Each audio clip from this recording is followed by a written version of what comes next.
Hey, what's going on, bikers? Pierce here with Electric Bike Report, and today we have the Dirwin Seeker. The Seeker is a Class 3 fat tire e-bike that's proved to be very well rounded. With a 750 watt motor and a high capacity battery, there's a lot to look forward to on this bike. Let's get into it.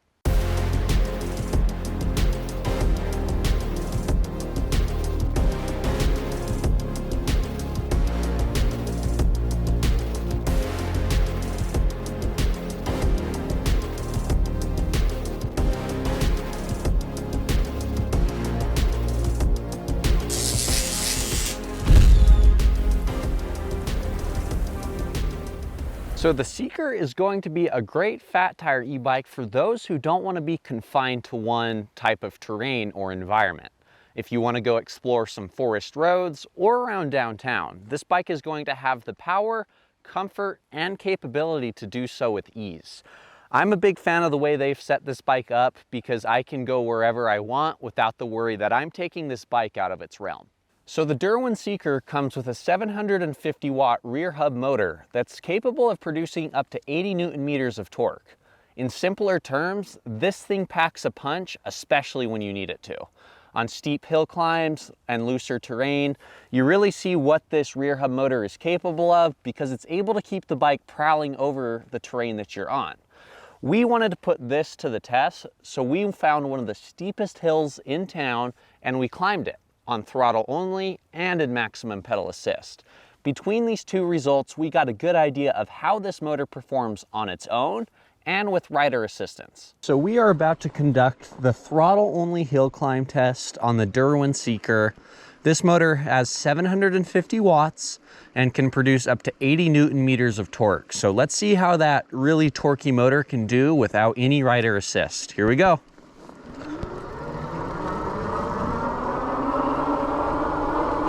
So I really noticed right away with the amount of acceleration that this motor definitely can pack a punch.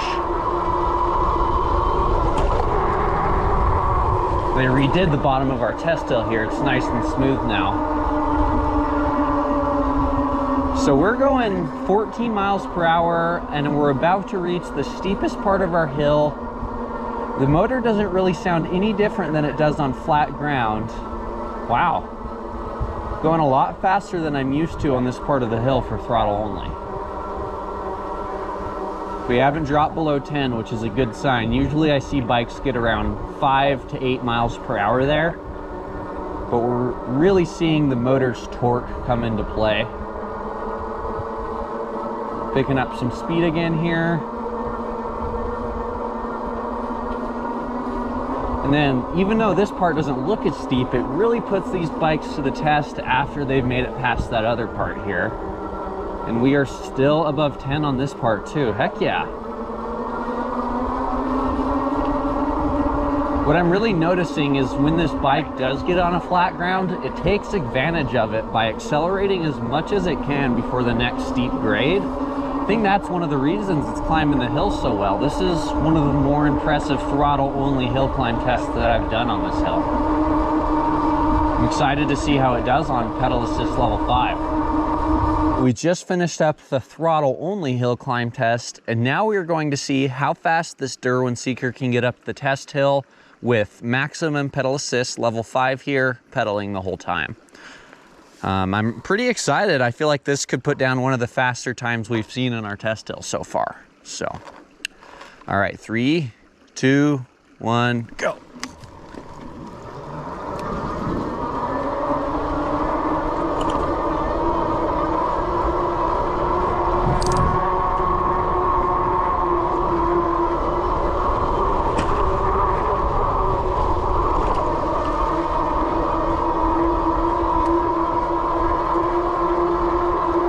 So I'm really noticing the torque here too.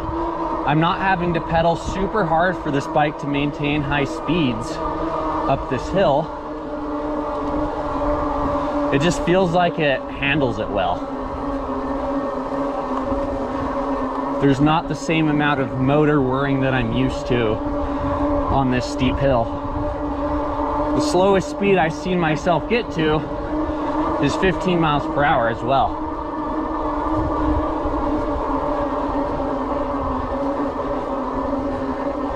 As I mentioned on the throttle only test, this bike really takes advantage of the flat parts of the hill to keep the speed on the steeper parts. Has really good acceleration. Reaching the top here, and I didn't have to shift once there. No shifting needed to get this baby to the top. When I climbed our test hill in throttle only, it took me 1 minute and 19 seconds to reach the top. I had an average speed of 13.7 miles per hour.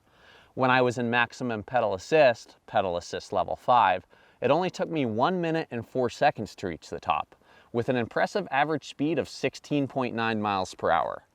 Between these two results, I really saw that 80 Newton meters of torque come into play. As the hill got steeper, the bike was able to take over for me more, to the point where I could maintain the same amount of effort on the pedals with the bike picking up the slack. Also, on the less steep parts of the hill, this bike accelerated very quickly, which ultimately led to faster average speeds once we reached another steep part of the hill. Between the two results, I think this is a phenomenal hill climber, and I also am happy to see the Shimano Altus 7-speed drivetrain there, because it helps a lot when things get steep. This bike is powerful enough that I actually didn't have to shift, but when I am on looser terrain and doing steeper hills where I want to spin even more, I've really appreciated having this drivetrain. I have the gear where I can spin, and I also have the gear where I can maintain speed with my own manpower. Between the motor and the drivetrain, you should be able to get up pretty much any hill. So the Dirwin Seeker comes with a 48-volt 16 amp hour battery that's semi-integrated into the 6061 alloy frame. We put this battery to the test in what we call a range test, where we pedal in maximum pedal assist and minimum pedal assist to get a good idea of the true real-world range that these batteries provide. When I pedaled this bike in the maximum pedal assist level, I reached 32.41 miles with an average speed of 20.7 miles per hour. That's just 3.3 miles per hour off the bike's top speed overall, speaking numbers to the way this bike is able to maintain charge while maintaining speed. When our test rider did the minimum pedal assist test while pedaling the whole time, he reached 45.13 miles with an average speed of 12.7. Now, that's not quite as far as Dirwin claims their bike will get on the website. However, I'm still fine with that result. Reason being is this pedal assist level 1 setting on this bike truly still does give the rider assist. There's some other bikes that pedal assist level 1 barely does anything, so of course it's going to go farther. So 45 miles on pedal assist level 1, I still think is a solid result. So as you heard me briefly mention during our range test results, pedal assist level 1 gives you a little bit more assist than the other pedal assist levels. And here at Electric Bike Report, we like to test each assistance level to get a good idea of how they're distinguished from one another and how big the jumps are from level to level. We do this in what we call the circuit test, which is a 1 mile loop that we do in each pedal assist level and with the bike turned completely off. After we conduct that test, we can make a graph to show what the power curve is like and how big those jumps that I mentioned are between each level. As far as the Dirwin Seeker goes, it has one of the most linear power curves I've seen on any of the fat tire bikes we've tested so far. Each level will increase you from around 2.5 to 3 miles per hour in speed, and I very much like how this bike is predictable. I know when I go up an assistance level exactly what to expect, and that's important. When you're on off-road riding or maybe in a more technical situation, you're going to want to know how the bike is going to respond below you, and this linear power curve really lets you do that. If you want to go up 2 levels, you can assume that you're going to go up around 5 to 6 miles per hour. And as a whole, I think Dirwin did a very good job calibrating the setup to be consistent, safe, but still show its power.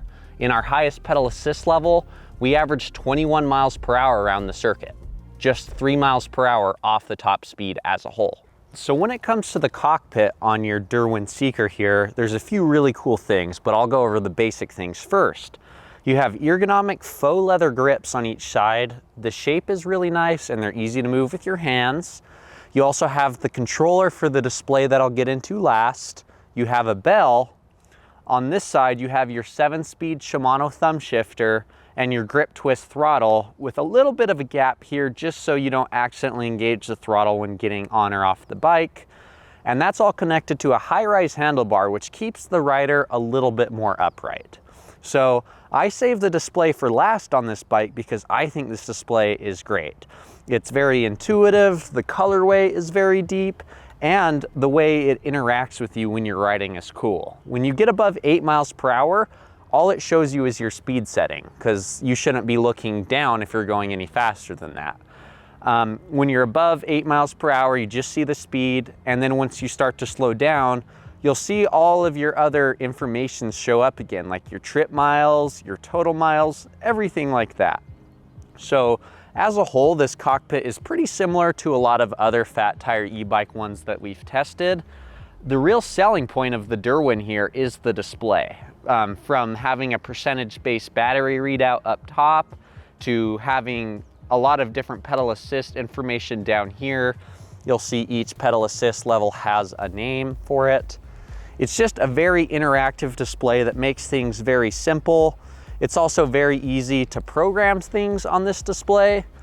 If you go into your settings on this display, there's a lot of different things that you can do to program your speed. You can also change the display brightness, everything like that. So as a whole, it's very straightforward to learn, and I think you'll find this display is a little nicer than a lot of competing fat tire e-bikes. So when we got the Dirwin Seeker in for testing, I noticed these Logan hydraulic disc brakes on here. It's a brand that I haven't heard about before, and I'm pretty curious how they perform. They're hooked up to 180 millimeter rotors in the front and rear, and they are hydraulic disc brakes, so we'll see if these Logan hydraulic disc brakes really do have some stopping power in our braking test, where we do 5 total tests, pulling both brakes at the same time from 20 miles per hour.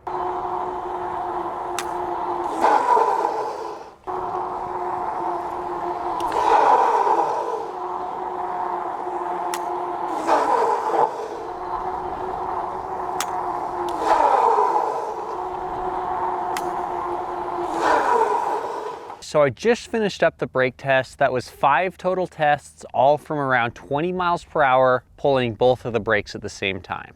As I mentioned in the intro, these are the Logan hydraulic disc brakes. They're paired up with 180 millimeter rotors front and rear, and it took 17 feet, 5 inches on average to stop. Considering the weight of this bike, I think that's a pretty respectable result. There is a lot of inertia to slow down with a bike like this. And it did feel like there was a lot of power modulation when I pulled the lever. When I've ridden this bike around, I can just pull the lever a little bit and get slight engagement. Or on a brake test like this, I'm very much able to pull them both and get the wheels to completely lock up. So I think my 17.5 foot result is pretty good. Obviously, everyone is going to have some variance in how they brake, but based on this bike relative to others I've tested, I'd say these Logan hydraulic disc brakes are pretty good. I finished up all my testing. I've done quite a few miles on the Dirwin Seeker, so let me tell you a little bit more about the ride comfort and handling I experienced. A lot of the same components that were giving me comfort on this bike, such as the high-rise handlebar, we're also adding a lot of performance to this bike. This handlebar is at a width where I felt very stable on all of the off-road settings, and it was also that high-rise positioning where I could be a little bit more upright, looking forward to the action. Now, if you've researched e-bikes at all, you know a lot of these bikes are similar, and not a lot varies from bike to bike. However, I noticed this longer stem actually works wonders for keeping that front wheel having a lot of traction on the ground. When we conducted our hill climb test, I attribute a lot of that hill climbing ability to the positioning you're in because of the longer stem plus that powerful motor. So the Dirwin Seeker is really proving itself as a jack of all trades. It's not going to be super good in one category while lacking in another. It's going to be solid in just about every category. It's pretty comfortable, it's pretty good off-road, it's a pretty good hill climber. Everything it does solid. And I think it's a very well-made e-bike. It feels very well put together below me. I really enjoyed riding this bike in off-road settings. This gravel that we're on right now is really where I see this bike come alive. The fat tire tread really prowls over everything with ease, whether it's on-road or off-road. And the suspension fork here does a really good job absorbing all the micro chatter that normally causes fatigue on the rides. When I was doing the range test, the bike ended up dying on me, so I was forced to pedal this bike home completely dead, and locking out the fork and having that 7-speed drivetrain really tied together this bike to make it to where I could still pedal it even with it dead. So one thing I wanted to mention is we tested this bike as a Class 3, and then when we were doing all of the throttle, we tested that as a Class 2. The reason being is Dirwin will send you this bike with the throttle set to 24 miles per hour, just like the top speed. But if you're wanting to use the throttle within regulations, you will have to go into the display and dumb it down to 20 miles per hour just to make sure everyone in your city is happy with you. So as a whole, I think the Dirwin Seeker is going to be a good fat tire electric bike for those who don't want to be confined to one space and those who want to combine performance aspects with comfort aspects. With that being said, I really appreciate you guys watching the review today. It's always a good time to see the differences between these bikes. Let me know what you thought of the review in the comments below, and also what you'd like to see us review next. I've listed an in-depth, detailed written review on the Dirwin Seeker in our description.